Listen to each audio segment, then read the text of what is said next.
Hey guys, welcome back to one more mini blogs. ఈరోజు blog ఏంటి అంటే, నేను కాలేజ్కి వెళ్ళా, ఇంట్లోనే ఉన్నాను. సో మా డాడీ అయితే నాకు అదే కరివేపాకు కారపొడి చేయమన్నారు. సో దానికి కావాల్సిన ఇంగ్రీడియంట్స్ ఏంటో చూద్దాం రండి. ప్యాన్ అయితే పెట్టేసుకుందాం. ప్యాన్లో ఒక కొంచెం ఆయిల్ అయితే వేసుకుందాం. ఆయిల్ లో ఫ్లేమ్లో పెట్టుకొని మనం ఆయిల్ని హీట్ చేయాలి. హీట్ అయ్యాక ఏమేం కావాలో చూపిస్తాం. అదే స్టార్ట్. ఆయిల్ హీట్ ఎక్కిందో లేదో ఇలా హ్యాండ్ పెట్టుకొని చూసుకోవాలి. ఆయిల్ హీట్ ఎక్కాక 1 టేబుల్ స్పూన్ పచ్చి శనగపప్పు వేసుకోవాలి.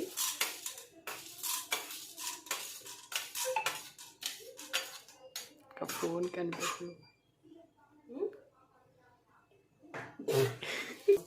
1 టేబుల్ స్పూన్ మినపగుళ్ళు అయితే వేసుకోవాలి. సో మనం అది గోల్డెన్ ఎల్లో కలర్లో వచ్చేదాకా ఫ్రై చేయాలి. సో చూస్తున్నారు కదా, హై ఫ్లేమ్లో పెట్టుకొని ఫ్రై చేయాలి.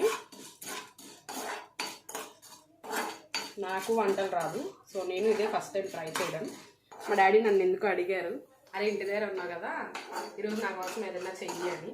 సో నేనైతే అందుకే చేస్తున్నాను. సో ఇదైతే గోల్డెన్ ఎల్లో కలర్లో వచ్చేదాకా చూపి. గోల్డెన్ ఎల్లో కలర్, ఇలా గోల్డెన్ ఎల్లో కలర్ వచ్చాక సో మనమైతే 1 కప్ 1 స్పూన్ ధనియాలు వేసుకోవాలి. ధనియాలు వేసుకున్నాక అది కూడా కొంచెం లైట్ బ్రౌనిష్ కలర్ వస్తుంది. సో బ్రౌనిష్ కలర్ వచ్చాక నెక్స్ట్ వేయాలి. సో ఇది హెయిర్కిను ఫేస్కి కూడా చాలా మంచిది. కరివేపాకు అంటేనే చాలా మంచిది హెయిర్కి, ఫేస్కి. సో ఇప్పుడు మా డాడీ చేసి తినమన్నారు. సో ఇది వేడివేడి అన్నంలో కొంచెం నెయ్యి వేసుకొని తింటే ఆ ఫీలింగే వేరు అసలు. సో మా నాయనమ్మ ఉన్నప్పుడైతే మాకు ఇలాంటివన్నీ చేసిచ్చేది. సో మా నాయనమ్మ రీసెంట్గానే లేరు, అందుకు ఇంకా మేమే తెచ్చుకుంటున్నాము. చూడండి, ఇలాగా లైట్ గోల్డ్ కలర్లో వచ్చాక